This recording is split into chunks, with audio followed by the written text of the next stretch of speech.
Part 5 of our tour of Britain's industrial heartlands brings us to the county of Yorkshire. The two halves of the county are total contrasts. The north's beautiful countryside, the area south of Leeds heavily industrialised. In the 1970s, the area was still rich in coal, so not surprisingly, NCB operations feature heavily. This, for instance, is Newmarket Colliery and Hudswell Clark 1864 of 1952, busying itself around the yard.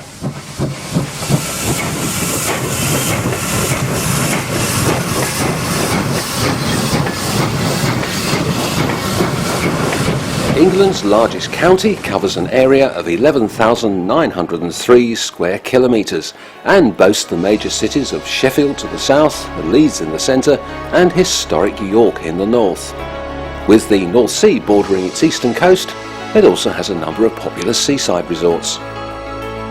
The Yorkshire coalfield, shown here, created extensive mining operations as innumerable companies sought to extract the black gold from seams thought to be 350 million years old. Although past its peak, the industry remained widespread in the 1970s. We begin our tour at Markham Main Colliery, located a few miles east of Doncaster. The pit opened in 1909 and was served by sidings running to the northeast of the former South Yorkshire joint line, about 2 miles south of Kirksandall station. The railway link came later in 1924. This visit took place in October 1975, the month the colliery held its Golden Jubilee celebrations. By this date, only one steam loco remained working at the site, Hunslet 3782 of 1952. Alongside two diesels. The Hunslet arrived at Markham brand new in 1952 and was known as Arthur, although its plates had been removed some time before it was captured here. Its internal number was MM for Markham Main, M508. The loco runs towards the main yard to do a spot of shunting. Work on sinking the first shafts was actually begun in 1914 by Doncaster Amalgamated Collieries, but the work was brought to a halt by the outbreak of the First World War. The shafts were completed and coal reached in 1924, and the pit was in full production a year later. Markham Main's peak year was 1927, when some 2,500 men were employed here. By 1975, mechanisation had reduced this number to 1,470. As well as the surface system, there was also an extensive 2-foot gauge underground railway, using 11 locos when the operation ceased in 1975. After that, some of the tunnels were converted into underground roadways, 38 miles of them altogether. Following the arrival of Markham's second diesel in March 1972, Arthur received an overhaul using parts from a similar Hunslet, number 2688 of 1943, which had also been at Markham from new but was by then out of use. After donating its bits, the rest of 2688 was cut up on site. This probably explains why Arthur's wheels appear to be in a different livery to the rest of the loco. The overhaul came about because of the awful design of a Hunslet diesel called Herbert. Its transmission, located beneath the cab, used to scream, making noise levels in the cab totally unbearable. Arthur's working life came to an end in April 1976, by which time it was the last steam loco working in the Doncaster coalfield. It was saved by an enthusiast and moved to Ashbourne in Derbyshire, where it joined a private collection of industrial engines. A year later it moved to a similar collection near Witney in Oxfordshire, but remained for only a short time before arriving at Quainton in December 1979, after a Quainton Railway Society member acquired it. Since then, Arthur has become the property of the Society itself and is currently in store awaiting another overhaul. The use of standard gauge locos ceased altogether at Markham Main in 1989, but the colliery survived until closure in 1996. We head west now to Ecclesfield and the Smithywood coking plant. This facility stood on a short spur from the former South Yorkshire Railway and River Dun Navigation Railway's Blackburn Valley line. The plant was opened in 1929 by Thorncliffe Coal Distillation Limited, and until the 1960s also had aerial roadway connections to Smithywood, Rockingham and Thorncliffe collieries. This first visit took place in April 1973. Hunslet Austerity No. 3888, rebuilt in 1964, shunts coke around the yard. The loco was built for the War Department in 1944 as No. 3192, but carried the number WD139. It arrived at Smithywood, where it carried the number 2, in October 1964. By this time, coal was arriving at the plant by road, and only the finished coke was transported by rail. In the programme we'll be seeing a number of Hunslet locos, but this is hardly surprising when the engine builder was based in Leeds. Hunslet was formed in 1864 and its first loco rolled out a year later. Although best known for 040 and 060 locos, the company built larger 460 tanks for the War Department during the First World War. In 1930, Hunslet bought Kerr Stewart and Company Limited, which had just begun working on diesel traction. 5 years later, Hunslet also acquired the Avonside Engine Company. During the Second World War, Hunslets were much in demand by the Ministry of Supply, resulting in this familiar six-coupled design, the famous Austerity saddle tank. Hunslet's last major acquisition was Andrew Barclay in 1972, but along the way it had also bought the business of Hudswell Clark, producing a combined build total of more than 2,200 steam locomotives. This second visit to Smithywood took place in 1975, when the plant's other surviving steam loco was in action, Hunslet Austerity 3887, another 1964 rebuild. This loco first saw the light of day in 1944 as the War Department's 3193, carrying the number WD140. After the NCB rebuild, it arrived at Smithywood in March 1964 and became number 1. The loco's industrial career came to a sudden end in 1977 when it ran away with a loaded train between the yard and the exchange sidings and came to rest fouling the British rail line. The top of its tank had to be cut away to re-establish clearance, but this surgery didn't stop it surviving into preservation. You can find it today on the Lavender Line in Sussex.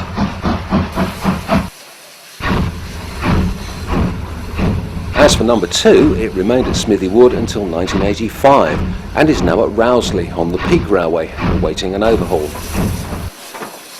The coking plant here closed in 1986. We now head northwest about 3 miles to Sky Spring Colliery. The surface drift mine here opened in 1953 on the site of the former Sky Spring disposal point, which in turn was located on the site of Lidget Colliery, closed in 1911. It stood on the north side of the former Midland Railway, just to the northeast of Wentworth Station. This brief visit in October 1972 produced Hudswell Clark 1891 of 1961. The loco spent its entire working life at Sky Spring, where it was known as number 3. In 1969 it was joined by sister loco 1892, which became number 4. As well as handling its own coal, Sky Spring also brought the product of the nearby Rockingham Colliery to the surface at this point. Loco operations here were limited. Loaded wagons were run into the head shunt, which the engine is running along, and then hauled up the steep spur for shunting into the exchange sidings between the shed and the BR line. Empties only needed transferring from the BR exchange sidings to the loading screens. The colliery, head shunt and loco featured in the 1969 feature film Kes, in a scene showing miners going to work. Rail traffic came to an end in September 1975, but number 3 had already fallen out of use and been scrapped on site the previous May. Continuing northwest for another 5 miles, we come across Dodworth. The colliery here was opened in 1855 by Old Silkstone Collieries Limited and stood on the Silkstone to Barnsley branch of the Manchester, Sheffield and Lincolnshire Railway, which opened in the same year as the colliery. Exchange sidings were established alongside the main line. Our first visit takes place in October 1972. Hunslet Austerity 2857 of 1943 runs round at the colliery before shunting merry-go-round hoppers to the exchange sidings. This loco had been rebuilt during 1965-66 when it was given the new works number 59295. Like earlier examples, this too had originally been built for the War Department.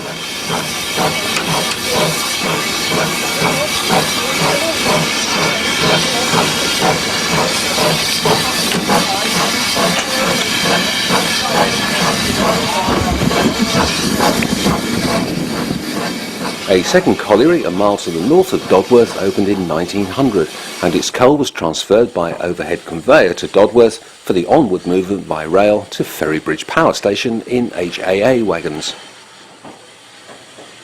At the time, there were also two Hudswell Clark 040s operating on the site. They had been joined a month earlier by a Vulcan Foundry 060 diesel, refurbished by the Drury Car Company in London. Here the loco was using the main line as a shunting neck. The NCB's head shunt at Dodworth was very short, so there was an agreement to reverse out under the control of the BR signal box before propelling the wagons back to wherever they were needed. This second visit, on a miserable summer's day 9 months later in July 1973, produced Hudswell Clark 1890 of 1960. It was known as Number 2 and arrived at Dodworth from new. Apart from a brief return visit to the Hunslet factory in 1966, it spent its entire life at the colliery.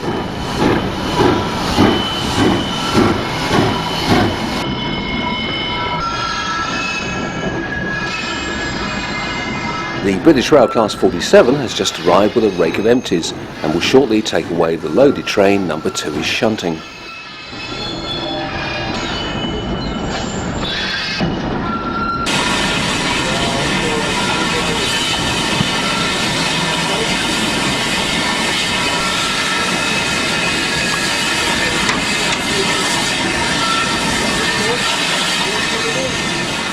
In 1974, the Hudswells fell out of use. Number 2 was scrapped on site in March 1975, at the same time as sister loco 1889 of 1960. This third visit enjoyed much better weather and provided an excellent overall view of the colliery yard area. The Austerity was the only working steam loco by this time. 6 more hoppers have been loaded, and they will be picked up and moved to the exchange sidings, to be joined by further wagons when they're filled, until there's enough to form a full rake for onward movement.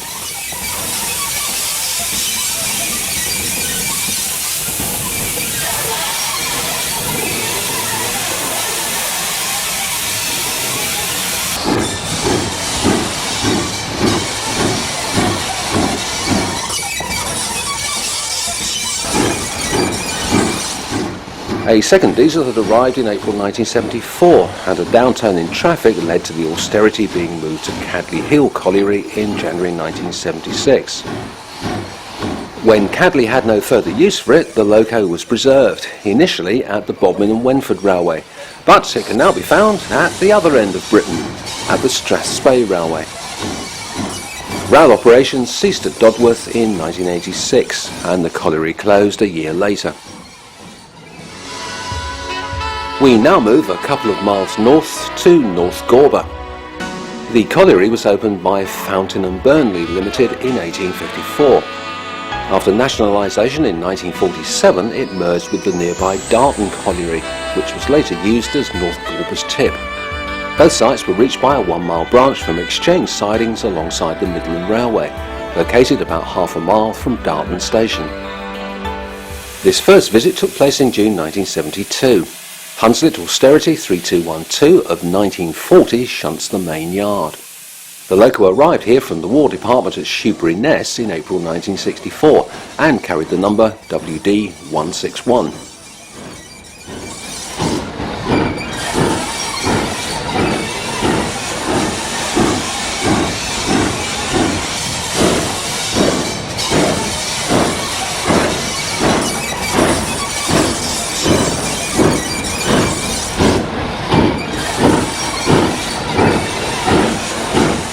start of 1970 there were 6 steam locos on site. 2 years later, only 3, working alongside 2 diesels. Normally only 1 steam loco would be in operation at any one time. This austerity was scrapped on site by Water Hesselwood Limited in April 1977. 1 year later, and Hudswell Clark number 1857 of 1952 is working. Known as N2, it arrived at North Gawber from New and spent its entire working life there. The loco heads for the exchange sidings. Colliery work at Darton came to an end in 1948, following the merger mentioned previously.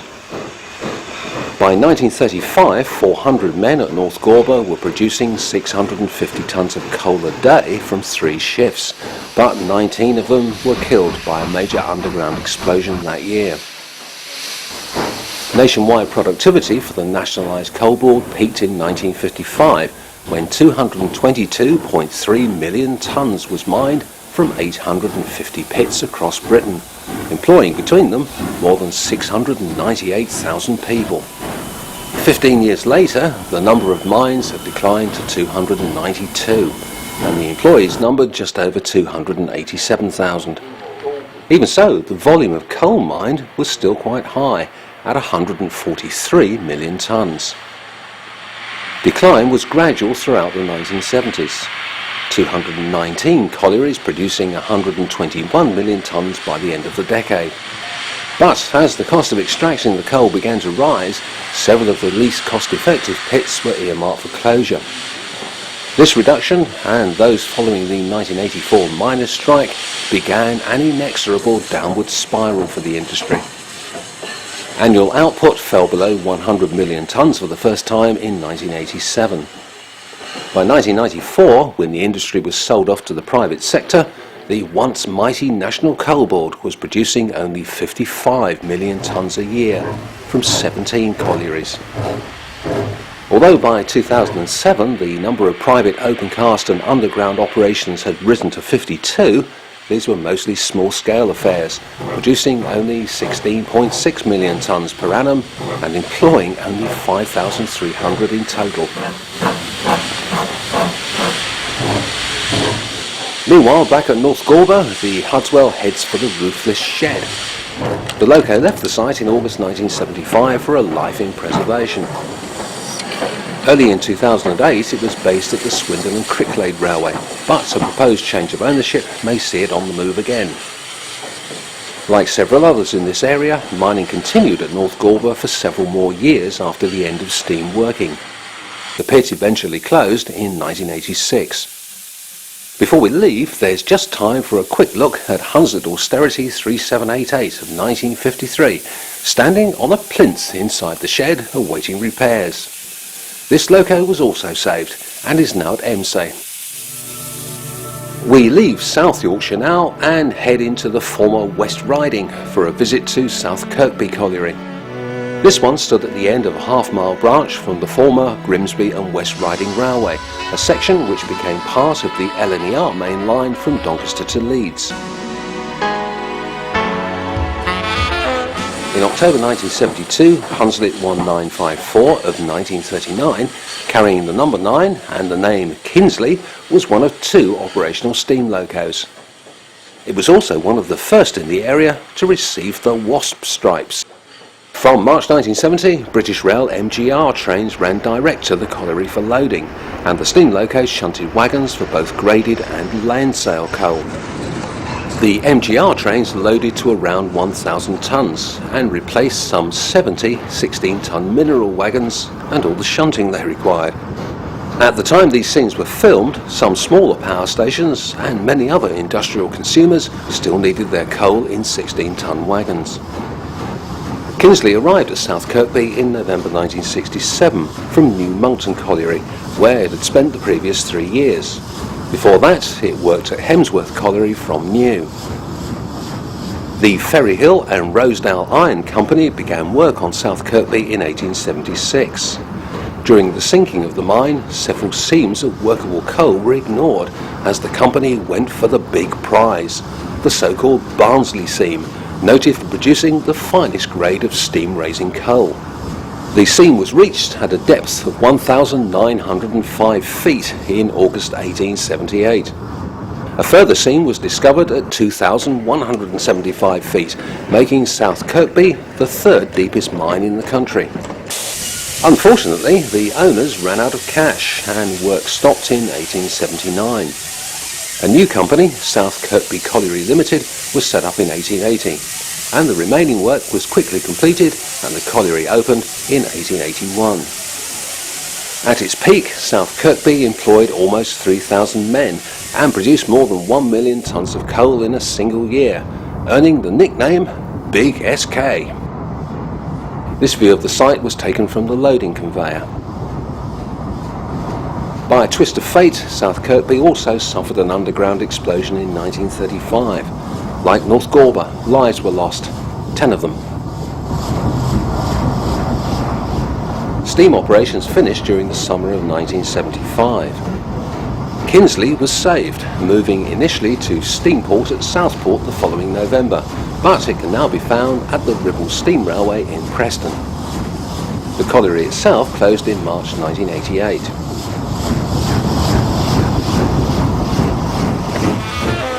A few miles to the northwest was Park Hill Colliery. The site was reached by a mile-long line, which called for a reversal at St Johns Colliery. Some of Park Hill's coal was washed at St Johns, but by the beginning of 1970, some 75% of the pit's production was being dispatched by barge along the Air and Corder navigation. This visit in 1974 was dogged by a few camera problems, but we feel the footage is interesting enough to be included. Huttable Clark 1884 of 1955 was in action. The loco carried the name Catherine and the number S102. It was also painted, like many of the West Yorkshire area locos, in a red livery. Here it is returning light engine after a trip to St John's Colliery, with coal to be washed before dispatch to Eastmoor Landsale. The steam loco and 2 diesels worked side by side at both locations at this time. In 1964, Catherine was sent to Hunslet for repairs, at which time it was given the works number 59266, although this doesn't appear to have been carried. Park Hill Colliery was opened in 1877 by Victoria Coal and Coke Limited and taken over by Lock and Company Newland Limited in January 1932. Catherine heads a train of coal bound for the Staithes, where it will be loaded onto the barges mentioned previously. The Air and Corder navigation ran alongside the colliery, with loading platforms on its banks. The wagons had to be rotated through a full 180 degrees to shake out every last piece. After loading, the barges took the coal to Ferrybridge Power Station. Catherine was first noted at Park Hill in 1972, although whether it had been transferred from St John's or was just visiting is not clear. What is certain is that the loco spent its last few months at Park Hill before steam operation finished early in 1977.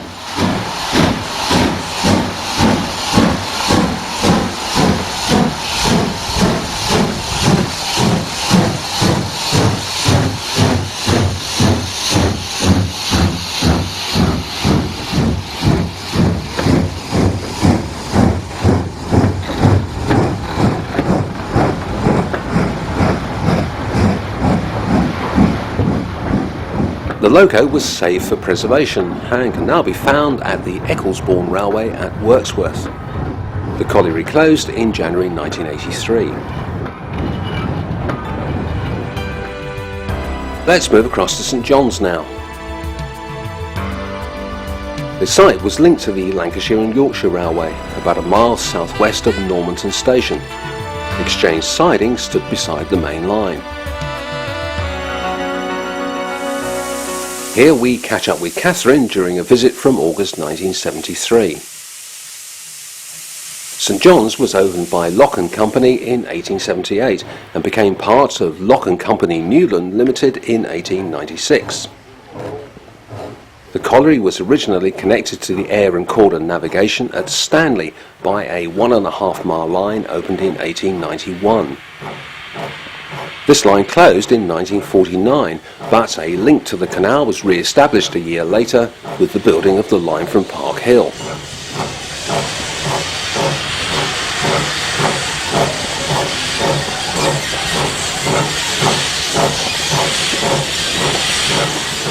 At its peak, St Johns employed more than 1,000 men and produced 1,600 tonnes of coal every day.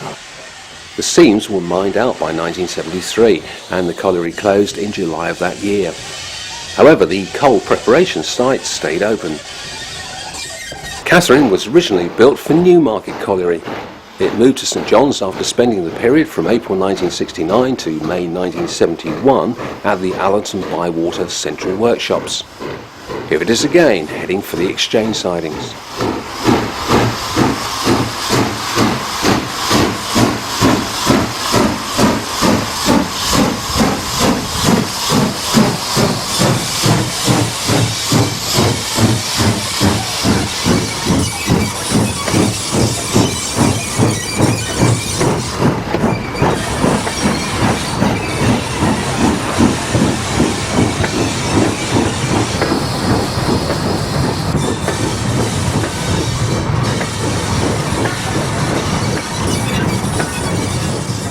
These were known as lock sidings as they stood alongside the signal box of that name. On the main line, an English Electric Type 4 heads south with a coal train.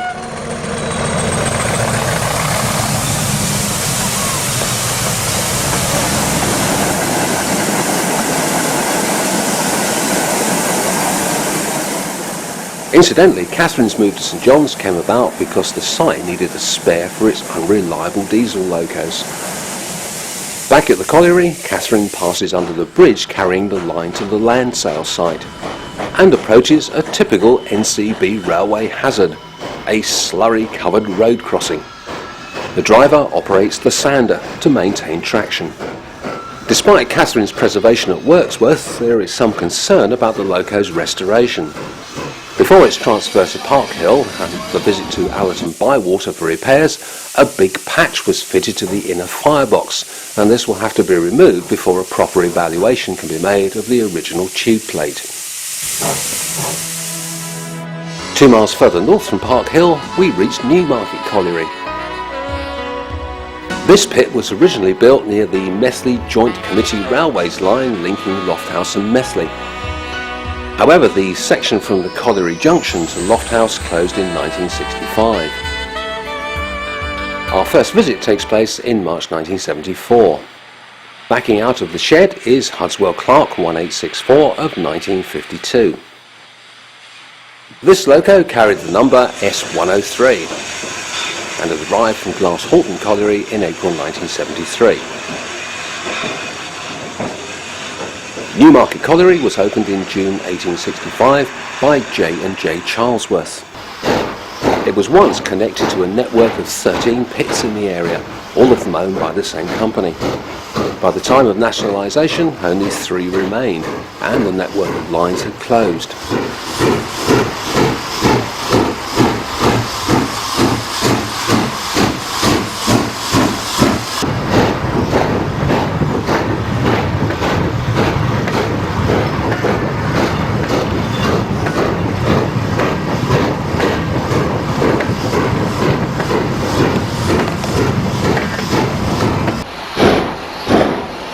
S103 had an interesting career with the National Coal Board. It was built new for Whitwood Colliery, where it carried the name Whitwood No. 6. After only a few years, it moved to West Hague Colliery at Alton. Then, in early 1963, the loco was noted at Allerton Bywater Central Workshops. In 1964, it moved to West Riding Colliery at Altoffs, sporting the number 103 and having lost its original name. Following the closure of West Riding, the loco moved to Glasshoughton Colliery by early 1967. S103 heads out alongside the main line. A curious event took place at Newmarket in the summer of 1977. If you cast your mind back to Industry of Steam Volume 3, you'll recall that Bickershaw Colliery's Hunslet 3776 featured in the filming of a children's series called The Hills of Heaven. For some unknown reason, the producers decided they needed extra shots, so Hunslet 3168 was resurrected from store at Newmarket and repainted in the same drab green to match the Bickershaw logo, despite the fact that the Hunslet originally used was still operational at Bickershaw. With the extra filming completed, the replacement went back into store.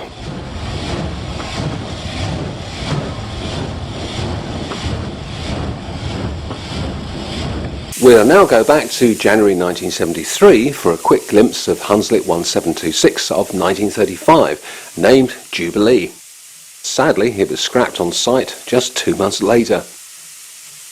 This loco arrived at Newmarket in January 1966 from Waterloo, Maine.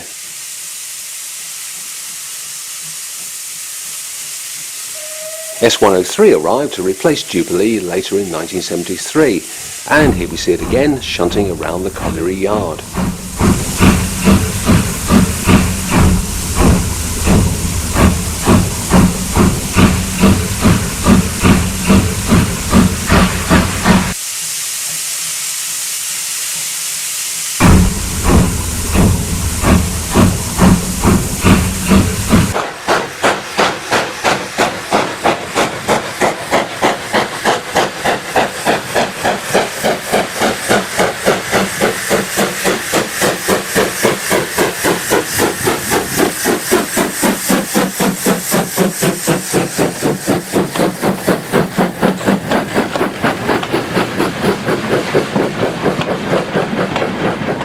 It was still there 2 years later, during this visit in 1975. This is the area towards the back of the colliery.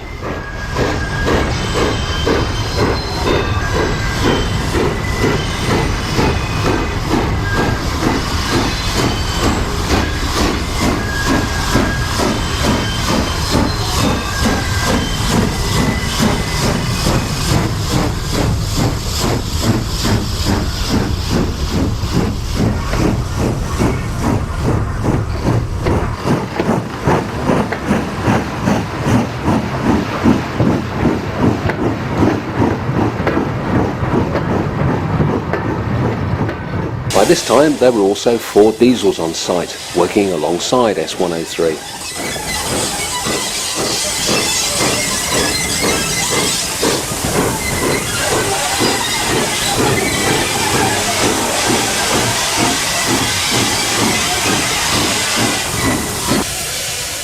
The Hudsworth survived here until April 1979, when it entered preservation at Steamtown, Carnforth, and acquired the name Firefly. Currently it's at RMS Locotech being overhauled.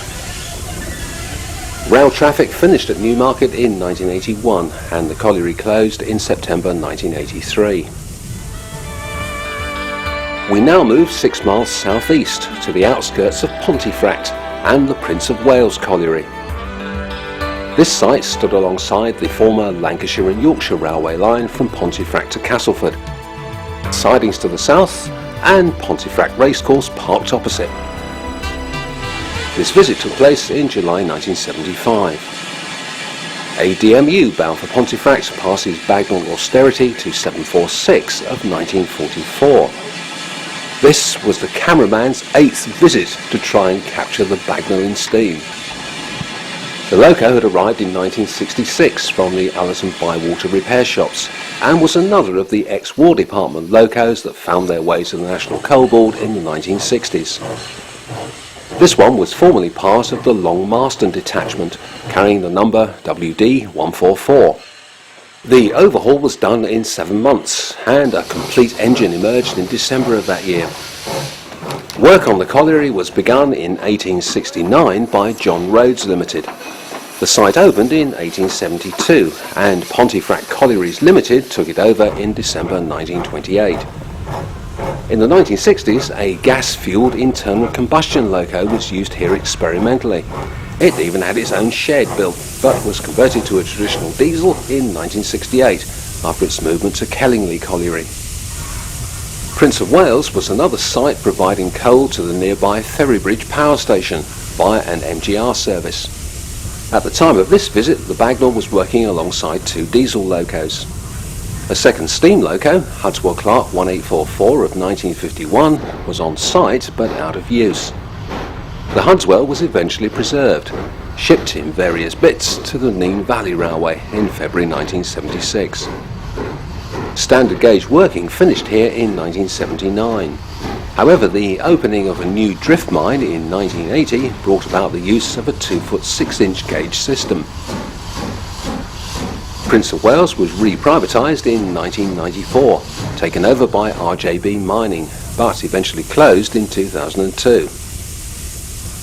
The Bagnall moved to Acton Hall Colliery in January 1977, after working some 200 days between 1974 and 1976. The intention was that it would provide cover while the diesel locos were repainted, but the loco crews at Acton refused to have anything to do with it, so it sat and did nothing.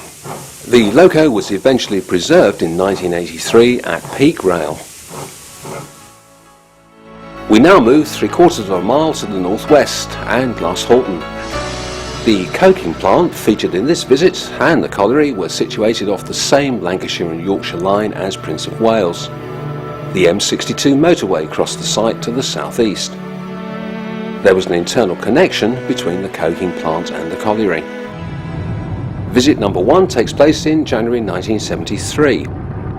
Thomas Hill diesel hydraulic 219V of 1970 pulls a recently repainted Hawthorne Leslie 3575 of 1923 out of the shed.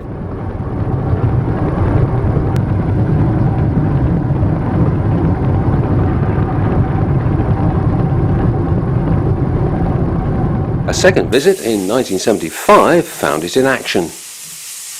The cokeworks engine had to work 7 days a week and 24 hours a day, or 24/7 as trendy people say today. Although the engine replaced 2 austerities and had only 15-inch cylinders, the regular driver at the plant, Colin Davis, really liked it. So it worked a lot and was very well kept. The coking plant was opened in 1912 by the Coppers Company Limited, but was later acquired by the Yorkshire Coking and Chemical Company Limited before its nationalisation with the rest of the coal industry in 1947. The newly constructed M62 crosses the main line in the background, as number 3 shuffles off to start its day's work. Number 3 became the 3rd steam loco to arrive to work the site, when it was delivered new in 1923. All 3 of the original steam locos were still working at the time of nationalisation.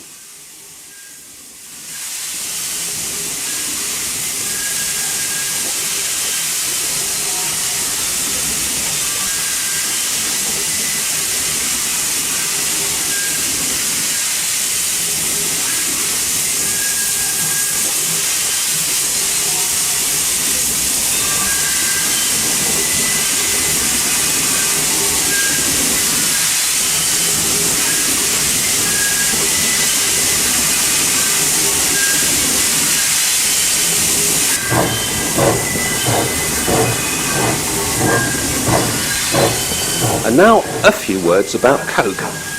It's a solid carbonaceous material derived from the destructive distillation of low ash, low sulphur, bituminous coal. The volatile constituents of the coal, including water, coal gas and coal tar, are driven off by baking it in an airless oven at temperatures as high as 2000 degrees Celsius. This fuses together the fixed carbon and residual ash. Since smoke-producing constituents are driven off during the process, coke becomes a desirable fuel for stoves and furnaces in which conditions are not suitable for the complete burning of bituminous coal itself. Coke is also used as a fuel and reducing agent in the smelting of iron ore in a blast furnace, but it has another surprising use. It was discovered by accident to have superior heat shielding properties when combined with certain other materials, and so found itself in the heat shielding for the Apollo space program's re-entry modules. In its final form of development, the hybrid material is known as Avcoat and has most recently been used for heat shielding on the Mars Pathfinder vehicle. all of which is a very long way from 1912 and the Coppers Coke Company.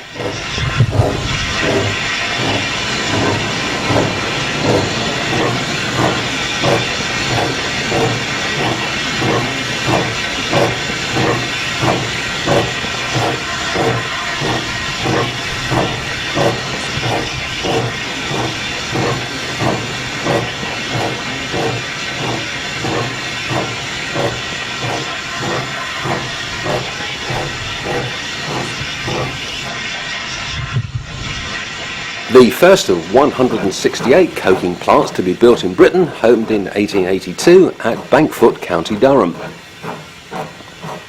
By 1910, 79 were in operation countrywide, the vast majority alongside collieries, but some were built beside steel and iron works. A peak number of 136 plants was in operation during the 1920s. However, a number of smaller plants began to close in the 1920s and 30s, mainly due to the Depression, and a gradual reduction took place from then on, although some newer and more economical plants were still being built. Yorkshire, of course, had the most coking plants, 44 in all, across the entire county. The first opened at Monkton in 1898, the last at Fitzwilliam in 1939. Glasshoughton, which you're still looking at here, was the first plant to use silica bricks entirely within its battery of 60 ovens.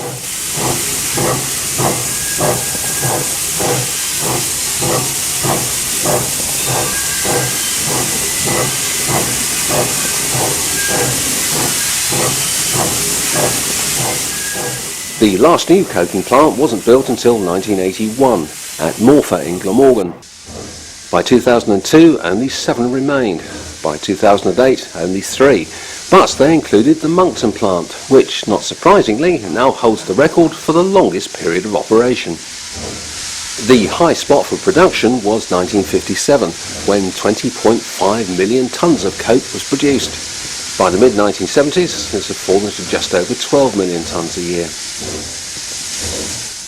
At Glasshoughton, the ovens were served by an overhead electric standard gauge railway. By 1975, only a solitary Greenwood and Batley 040 was in use. Number 3 saw regular use until August 1977. It was used again for 2 days in October of that year for testing MGR wagons at the complex, and last steamed on the 18th of February 1978 for the entertainment of the plant manager and an invited guest list. Unfortunately, it burst a tube before it could actually move and do any work. The Glasshoughton plant closed in April 1978. Number 3 was saved and moved to the Tanfield Railway in March 1979, where it remains, but as yet unrestored. We now move 2 miles northeast to the colliery at Wheldale. Standing on the banks of the River Aire and reached by a short line from the York and North Midland Railway, a mile or so northeast of Castleford Station. Our first visit takes place in September 1972. Hunslet 3180 of 1944 was in steam. The loco carried the name Antwerp, a souvenir from its early days on loan to Belgian railways, when it was based at Antwerp Dam Depot. Following repatriation, it joined the NCB in 1947. Details of its early NCB career are a little vague, with sightings at Glasshoughton, Whitwood and Waterloo Main during 1947. It then settled at Whitwood, but in 1963 was fitted with a mechanical stoker at the Hunslet factory, before heading to Primrose Hill Colliery, where it remained until December 1968. After a spell at Allerton Bywater in 1971, the loco moved to Wheldale in October of that year. The first mine was sunk here in 1868 by Hulls & Company, which ran the colliery after its opening in 1870 for only 4 years. Then the Wheldale Coal Company Limited took over, acquiring the nearby Friston Colliery at the same time.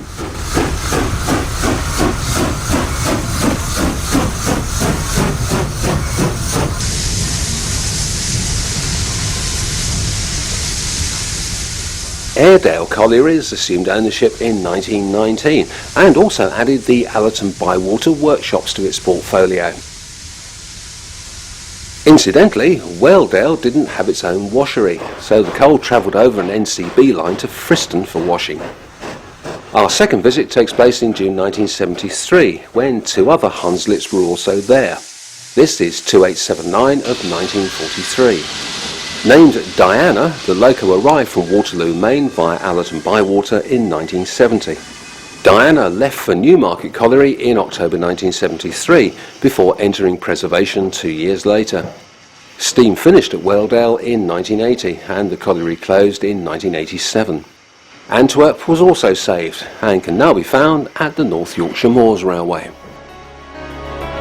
We now move about 3 miles west to Mickletown and Savile Colliery. Savile was reached by a half-mile branch off the former Midland Railway just north of the former Methley station. There was also a rail-served staith on the Aire and Cordon navigation. This visit took place in October 1973 when Hunslet 1956 of 1939 was in steam. This one carried the original style of Yorkshire red livery and the number S111. It had been delivered new to Friston Colliery, where it was known as Airedale No. 2. In 1961 it moved the short distance to Wheldale for a few months before finally reaching Savile in the summer of 1962 after a spell at the Central Workshops.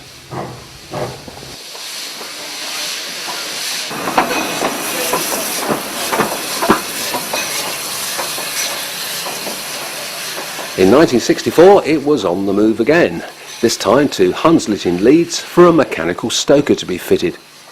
With the work complete, the loco returned to Savile. Despite the presence of a diesel in the shed, the Hunslet was the loco of choice, based on the interesting premise that if the diesel failed, there was nothing readily available to handle the work. On the other hand, if the steam loco failed, a quick press of a button on the diesel was all that was needed to carry on. As the Industrial Railway Society noted at the time, this was soundly profound Yorkshire logic.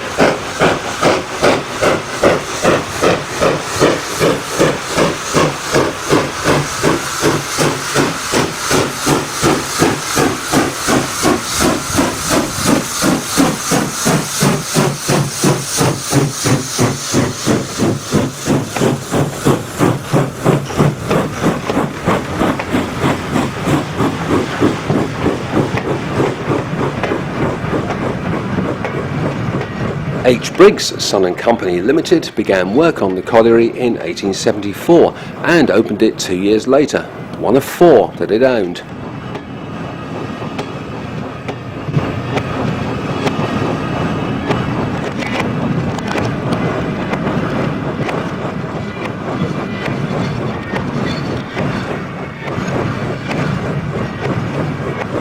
Rail traffic to and from the British Railways network stopped in 1965. Thereafter, all coal left via the staiths on the Aire and Calder navigation on Hargreaves barges, the majority of the output heading for Ferrybridge Power Station. At this time, the colliery was employing 392 men, of which 273 worked underground.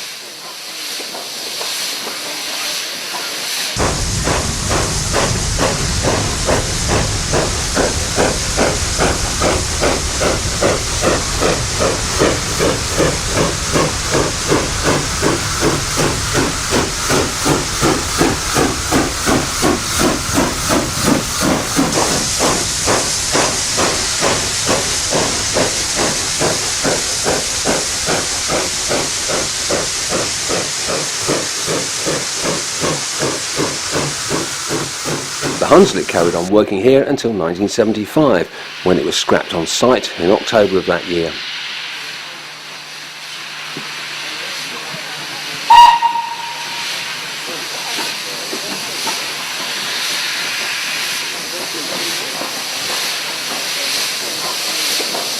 Internal rail traffic finished at Savile in 1982 and the colliery closed in August 1985. We head northeast to our final colliery at Peckfield. This one was situated alongside the North Eastern Railway's main line from York to Leeds, just west of Peckfield Station and the line to Selby. Our visit is from September 1972, when Hunslet 3715 of 1952 was in action, carrying the name Primrose No. 2. It was built for use at Primrose Hill, where it remained until the colliery began to wind down. It moved to the central workshops at Allerton Bywater in 1969. Like many of the other locos in this programme, it had a mechanical stoker fitted at Hunslet in the mid-1960s. After a 2.5 year stay at Allerton Bywater, it moved to Peckfield. A brand new Hunslet diesel, 7277 of 1972, was also in operation, working trains to and from the tip alongside Primrose. Another loco, S100, Hudswell Clark 1822 of 1949, was also on site, but the Hunslet was the weapon of choice. Although S100 was heavier and beefier, it was awkward to work on and not in as good condition. However, Primrose did have one fault. It had valve guides made of polypenco, a polythene-like material that expanded in hot weather and gripped the valve rods so tightly the loco wouldn't move. This usually happened up on the tip, and all the crew could do was wait until it cooled down. The polypenco had not been machined to the right tolerances during the loco's most recent overhaul. The colliery here was sunk between 1872 and 1874 by the Micklefield Lime and Coal Company and became Briggs's fifth site in 1939. By 1894, a quarter-mile line was built from the colliery to a limestone quarry to the east, followed by a 1.5-mile ropeway in 1912 to the new Leadston Luck Colliery to the south of Peckfield. The rope was replaced by a narrow gauge line in 1951. Primrose pushes another train of tippler wagons to the tip.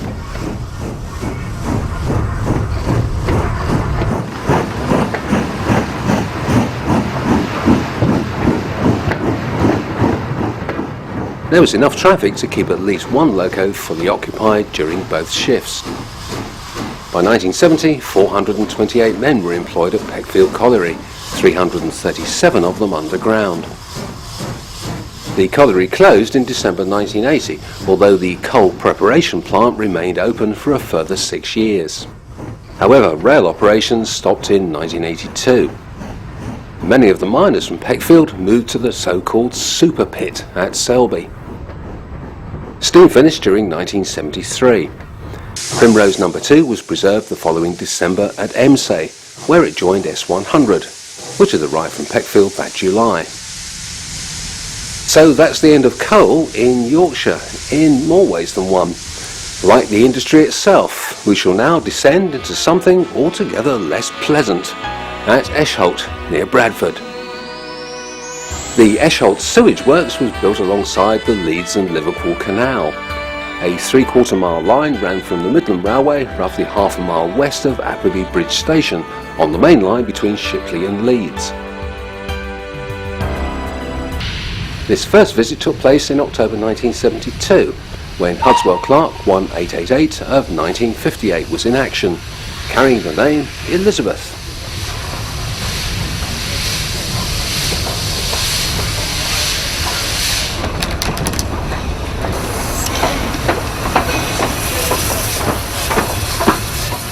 The loco arrived here from new and was the last of 7 steam locos bought for the site over the years.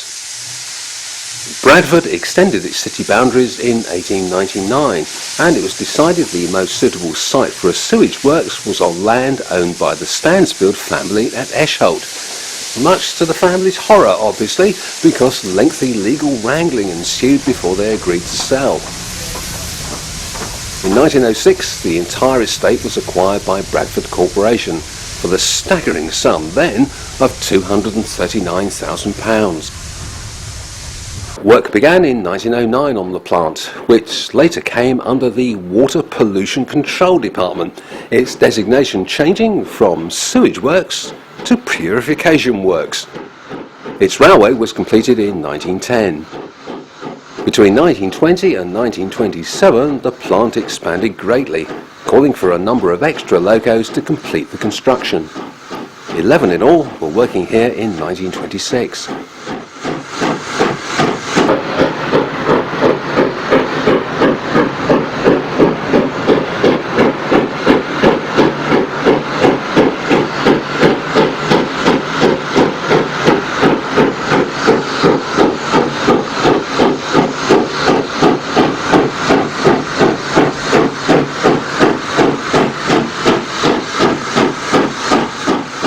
Elizabeth heads along the line to the filter beds and tips located to the north and northeast of the site. The latter was reached by a bridge over the canal on a line added in the 1930s. By 1931 there were more than 22 miles of track and sidings at Esholt. However, this began to contract fairly soon after, declining to only 6.5 miles by 1957. 10 years later, only 2 steam locos were left at Esholt, Elizabeth and Nellie, Hudswell Clark 1435 of 1922. The first diesel arrived in 1969 to replace Nellie, followed by another in 1973. After a hard day's work, Elizabeth returns to the shed.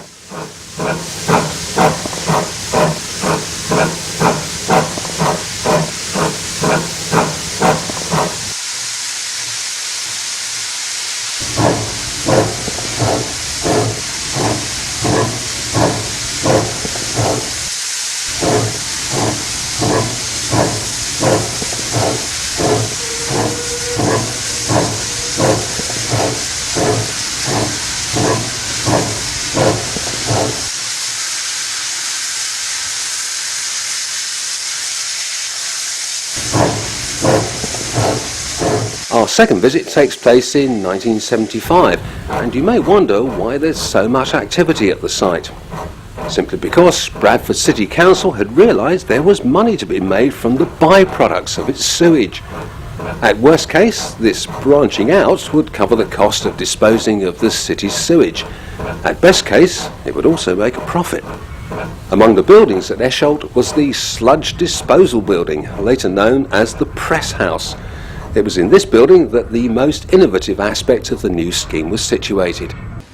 128 steam filter presses compressed the sludge, extracted the grease and left the remains suitable for use as a fertiliser which could be sold to farmers. Even the recovered grease wasn't wasted. It was separated into 3 grades, with a variety of uses, from railway axle grease to paint and polish. The sewage works had its own laboratory and research team to investigate new uses for the grease extracts, resulting in a number of branded products for both home and export markets. Paint produced from one of the byproducts was used to brighten up council houses across the district, as well as painting Esholt Hall itself. Other byproducts included ash for builders' breeze blocks and electric power from methane.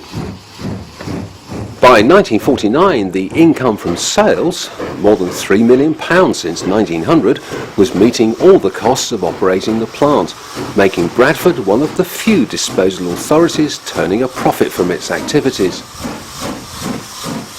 It was even claimed that in later years, both Elizabeth and Nellie were converted to run by burning the grease, a short-lived experiment if it happened, because rail traffic ceased at Esholt in November 1977. The plant, though, remains in use to this day.